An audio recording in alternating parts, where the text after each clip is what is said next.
Montagne TV et Salomon vous présentent Trail Référence.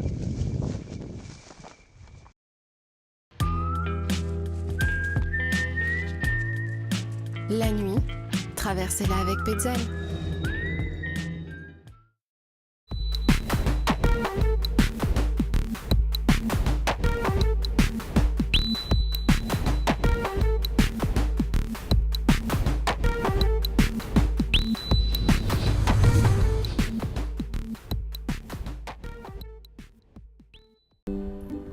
Bonjour à tous, soyez les bienvenus dans Trail Référence, l'émission qui, comme son nom l'indique, est consacrée au trail running. Alors, au programme de l'actualité bien sûr, mais aussi des conseils, de la technique, des portraits, bref, une belle bouffée d'oxygène et de liberté. Attention, êtes-vous prêts pour l'expérience Trail Référence? Alors c'est parti, sommaire. Vous ne savez pas comment réussir votre saison de trail running, comment bien vous préparer, comment choisir vos courses ou vos objectifs? Les réponses à toutes ces questions avec notre coach Christophe Malardet, le spécialiste du trail running. Nous ferons aussi un point sur l'actualité du trail à travers la 19e édition du Grand Raid de la Réunion, communément appelée la Diagonale des Fous, mais aussi l'UTMB ou encore les Templiers et sa grande boucle de 106 km dans ses gorges profondes et ses falaises. Et enfin, vous découvrirez le portrait de Dawa Sherpa, ce coureur et fondeur népalais, devenu en quelques années l'un des meilleurs coureurs d'ultrafond après avoir remporté des centaines de courses. Pour cette première émission, nous avons forcément décidé de poser nos valises à Chamonix, une ville très prisée par les sportifs et réputée pour ses pistes certes, mais aussi et surtout pour ses parcours de randonnée. Suivez-moi. Découvrons tout de suite notre première destination. Il s'agit de Belle-Île-en-Mer et de son trail absolument incontournable. Un parcours atypique de 83 km sur plus de 2000 mètres de dénivelé positif. Le tout à travers une nature absolument merveilleuse et une île magique. Bienvenue à Belle-Île-en-Trail.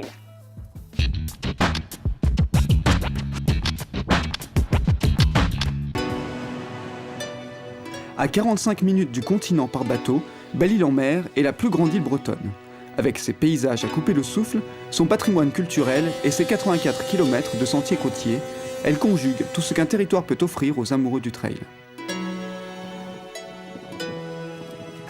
J'habite sur Belle-Île, je travaille sur Belle-Île, je suis électricien. Ça fait 5-6 ans que je cours sur Belle-Île, sur les sentiers côtiers. J'ai rencontré Claude Leborgne, il avait l'ambition de faire vraiment une course sur Belle-Île.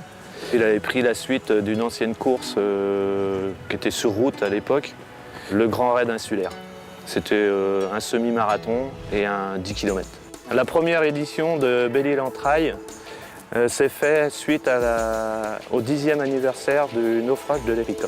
L'idée, c'était de montrer que Belle-Île est devenue propre et accessible partout. La course, elle fait 83 km de long. On pourrait croire que c'est plat alors qu'elle fait 2200 mètres de dénivelé. Il faut savoir que Belle-Île est très protégée. Donc le parcours a été fait en collaboration avec un responsable des espaces naturels de Belle-Île. Le record de cette course a été réalisé par Christophe Malardet en 6h45 à l'occasion de la première édition de Belle-Île-en-Trail. Alors voilà, nous avons la carte de Belle-Île, ça c'est Belle-Île. Donc le but c'est de faire le tour sur 83 km. Là on est sur la zone de départ, il est 7h du matin, on est parti pour 83 km. Le parcours de Belle-Île-en-Trail peut se diviser en 4 tronçons. Le premier qui va de Le Palais, le chef-lieu de l'île, jusqu'à la pointe de Cardonis, est assez roulant, mais le terrain peut réserver quelques surprises. Il faut être assez vigilant parce que ça roule sous les pieds. Ici, nous nous situons au Grand Sable, sur la première partie de la course. On traverse la grande plage, la plus grande plage de Belle-Île. Les premiers passent à peu près entre 40 et 45 minutes. À partir du deuxième tronçon, le parcours s'éloigne, par moments, de la côte. Il entre dans les terres et traverse plusieurs villages. Là, on est sur le village de Logmaria, à 17 km du départ. Là. Et là, on attaque le deuxième tronçon du parcours. Une partie très technique avec une succession interminable de montées et de descentes sur un sentier étroit qui suit une côte taillée comme de la dentelle. Un vrai calvaire breton. Un randonneur bien entraîné pour faire le tour de Belle-Île met environ 4 jours. Pour faire le parcours, j'avais mis 9h30, en sachant que le vainqueur, lui, pour faire ses 83 km, il a mis 6h45. Moi, j'ai terminé 39e de la course sur les 300. Alors là, c'est des chèvres qui sont en liberté. C'est une particularité du parcours. Le troisième tronçon longe maintenant la côte nord-ouest de Belle-Île. Il relie Port-Coton à la célèbre pointe des Poulains, en passant par le Grand Phare. Cette section ne présente pas de difficultés majeures, elle est même assez roulante. À ce stade du circuit, les trailers ont déjà parcouru près de 60 km, principalement sur le sentier côtier. On est arrivé à la pointe des Poulains, à environ 5h30, 6h de course. C'est la fin du troisième tronçon, on va attaquer le quatrième tronçon. La dernière partie de la course est de nouveau très technique, avec des passages étroits, assez raides et escarpés, surplombant les vagues de l'Atlantique. Quand les trailers passent le petit port de pêche pittoresque de Sauzon, il ne leur reste plus que 10 km avant l'arrivée. Ce sont peut-être les kilomètres les plus durs de la course. Là, les 2200 mètres de dénivelé positif se font vraiment sentir dans les jambes.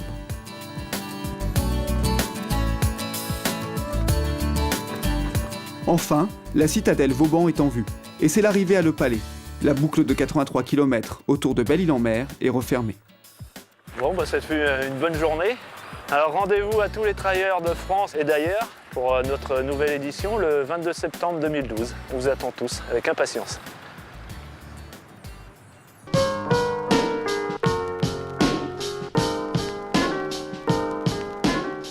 Je vous propose maintenant de vous aider à préparer votre trail. Comment bien s'entraîner, choisir ses courses ou encore ses objectifs? Eh bien, la réponse tout de suite avec les conseils avisés de notre coach sportif spécialiste du trail running, Christophe Mallardet.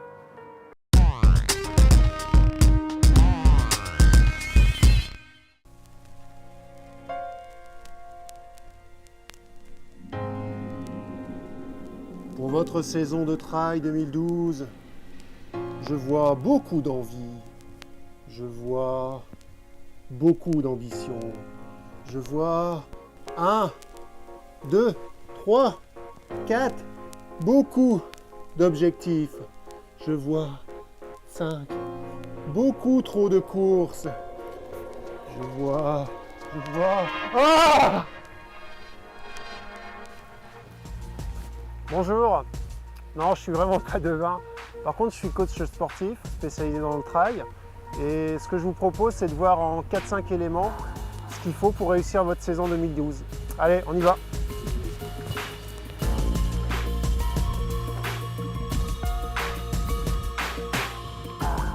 Vous n'allez pas pouvoir être performant toute l'année 2012, donc il va falloir faire des choix. Un choix en termes de compétition, d'objectifs, maximum 2-3 objectifs sur l'année. Ensuite, il va falloir sélectionner les temps forts et les temps faibles de votre saison. Les temps forts étant les périodes disponibles où vous allez pouvoir vous entraîner. Ça se gère dans votre vie professionnelle et vie familiale. Le ça va le faire, ça ne dure jamais très longtemps. Donc anticipez-le. Alors combien de compétitions dans l'année? Si vous avez 2 pics de forme, on peut considérer 2 grands objectifs. Un troisième si vous intégrez une période de compétition ou sur un pic de forme, vous faites deux compétitions. Ensuite, vous avez les trails intermédiaires. Ces trails sont juste là pour valider vos programmes d'entraînement et vous préparer sur les grandes échéances. Objectivement, on peut se dire que vous avez 8 rendez-vous dans l'année.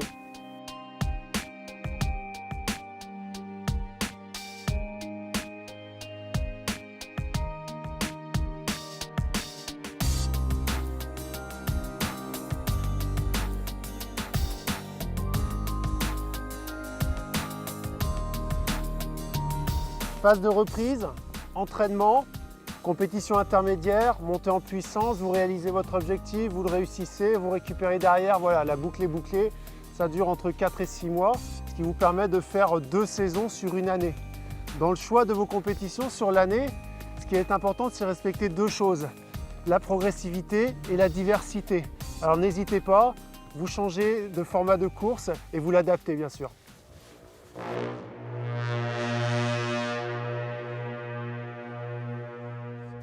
Après l'objectif, il faut faire une coupure. 3-4 semaines. N'ayez pas peur du repos. C'est sûr que c'est très difficile de reprendre après, mais on retrouve vite ses sensations, on progresse plus vite, on retrouve une dynamique et votre copain d'entraînement qui lui aura essayé de maintenir un niveau de forme illusoire et qui plongera de toute façon, n'aura pas cette dynamique pour atteindre les prochains objectifs.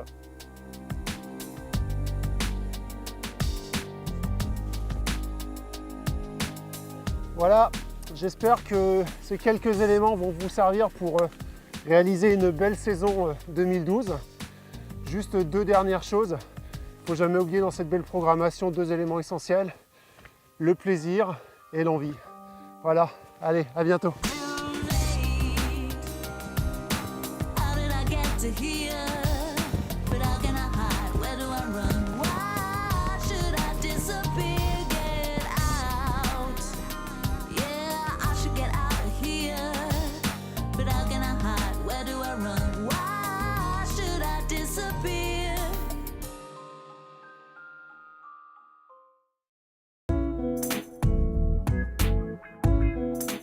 Vous voulez tout savoir sur l'Ultra Trail du Mont Blanc, les Templiers ou encore le Grand Raid de la Réunion? Ça tombe bien, c'est le moment de faire un point sur l'actualité du trail. Accrochez-vous.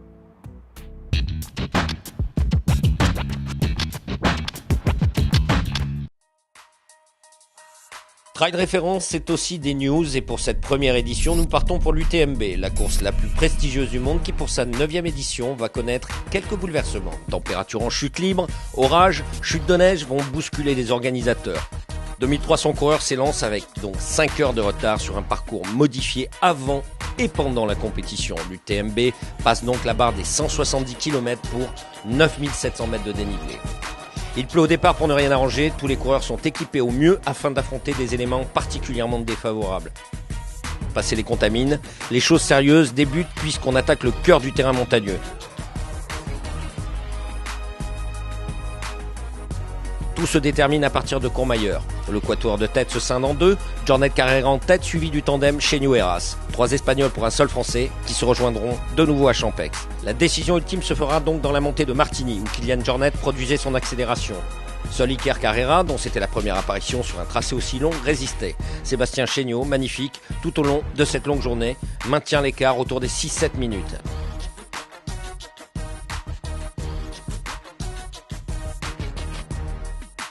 L'Espagne triomphe sur la place de l'Amitié. Jornet, le Catalan, termine en 20h36 devant le Basque Carrera en 20h45 et Sébastien Chenio, 3e en 20h55. Chez les filles, la triple championne de l'UTMB, Lise Hawker, se dirige vers un 4e sacre.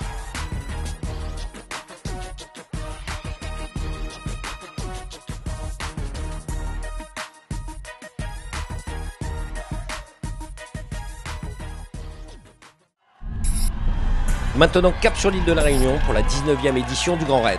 Nous sommes au Cap Méchant à Saint-Philippe, il est 22h. S'élance pas loin de 2500 coureurs pressés de partir, et ce, au milieu d'une foule dense. La course traverse toute l'île et doit s'achever au stade de la Redoute à Saint-Denis, soit 163 km de parcours pour un dénivelé positif de plus de 9600 mètres. Le temps est relativement clément, mais les sentiers, du fait de pluies régulières qui arrosent les pentes du volcan, sont parfois boueux.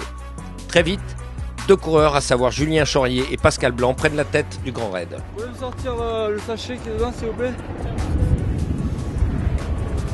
Non, mais c'est raide, hein, c'est pas évident à gérer. Mais bon, ça s'est passé. Le dénivelé se révèle peu à peu une torture pour beaucoup de participants. C'est la course la plus rude depuis la création de cette compétition. Pratiquement la moitié des coureurs abandonneront. Cela n'empêchera pas Julien Chaurier d'être le 2e coureur de l'histoire du Grand Raid à terminer sous la barre des 24 heures en 23h56 pour être plus précis. Il sera suivi de Pascal Blanc, 2e, et du local de l'étape, Didier Mussard, qui décrochera la dernière marche du podium devant son public.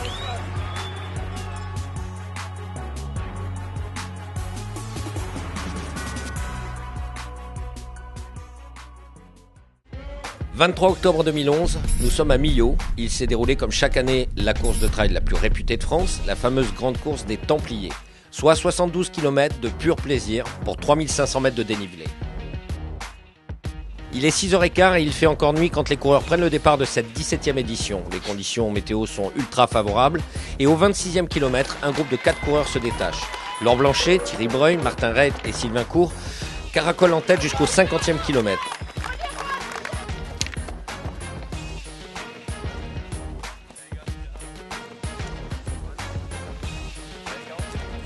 Pour sa première participation à la grande course des Templiers, c'est le Britannique Mons qui revient bien alors sur le groupe et prend le large.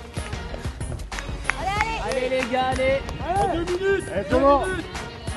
Il se maintiendra en tête jusqu'à la ligne d'arrivée. Il terminera en 6h33 minutes et 58 secondes. Il n'y aura pas de troisième lors de cette édition puisque 11 minutes plus tard, Thomas Lourblanchet et Thierry Breuil arriveront main dans la main. Voilà, il vient de passer l'arrivée formidable tous les deux. A noter chez les féminines la très belle performance de Maude Gobert qui arrive avec plus de 20 minutes d'avance sur sa dauphine.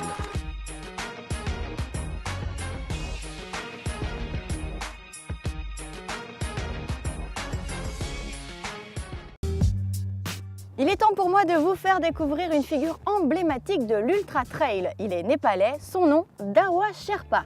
Sa particularité, avoir remporté plus d'une centaine de courses, toujours avec les pieds sur terre et le sourire aux lèvres, rencontre avec la valeur de kilomètres.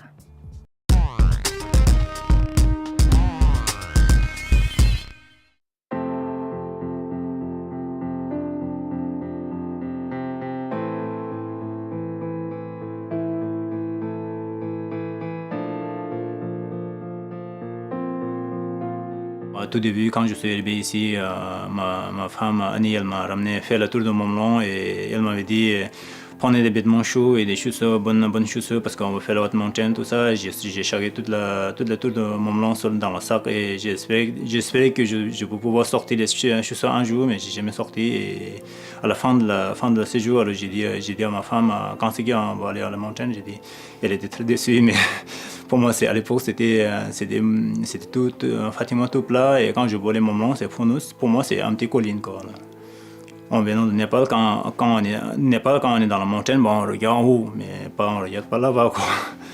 Et là, aujourd'hui, je connais sa valeur, je connais sa beauté, et je suis content d'être là et content de profiter. Et voilà. En même temps, j'ai la chance de pouvoir participer à la course et aimer aussi. J'ai la chance d'avoir aimé faire la course, alors je profite.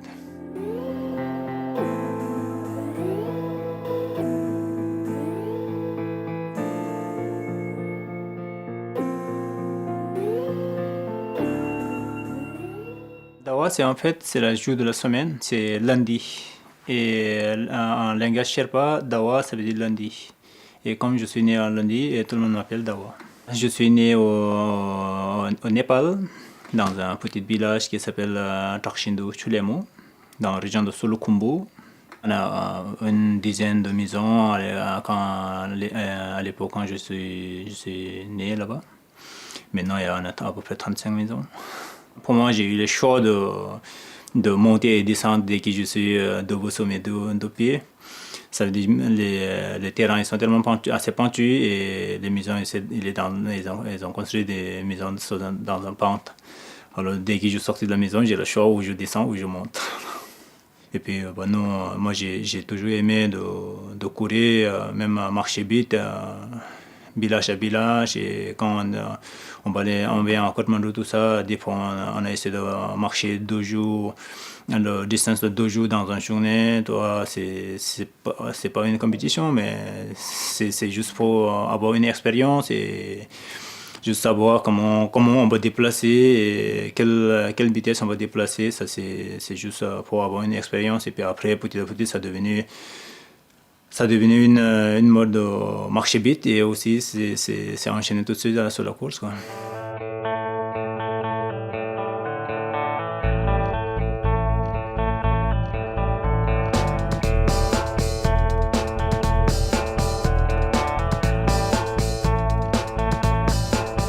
Moi, je ne cours pas forcément pour avoir une place ou un temps. Moi, quand je prends un départ, c'est d'être avec tout le monde et profiter comme tout le monde. Dans le trail, tout est difficile, les montées, les descentes, ils sont difficiles. Même si on est vraiment préparé, c'est pas dit on va arriver premier. Chaque minute, chaque seconde, il y a des dangers. On va prendre une chute, on va avoir mal digéré, on va prendre un entorse. Et il y a plein de choses. On va faire aussi une côte Frangel. Il y a tellement de choses qui jouent et je pense que moi j'ai des compétitions avec le soir même.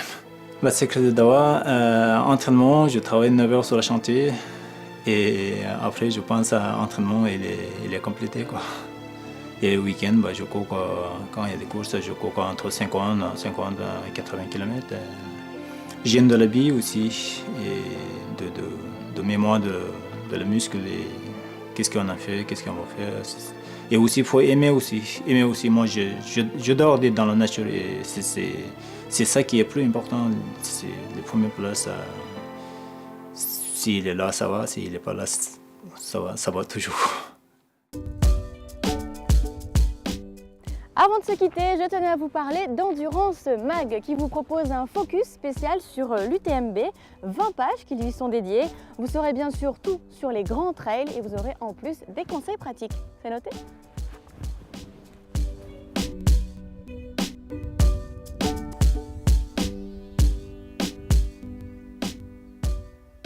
Trail Référence est maintenant terminé, mais rassurez-vous, on se retrouve dès le mois prochain pour une toute nouvelle aventure sur Montagne TV. Bye!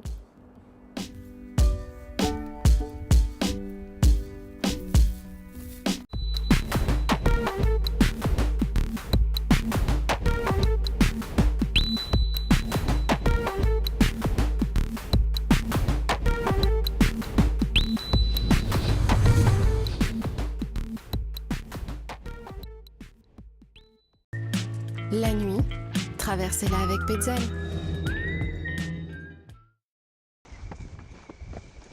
Montagne TV et Salomon vous ont présenté Trail Référence.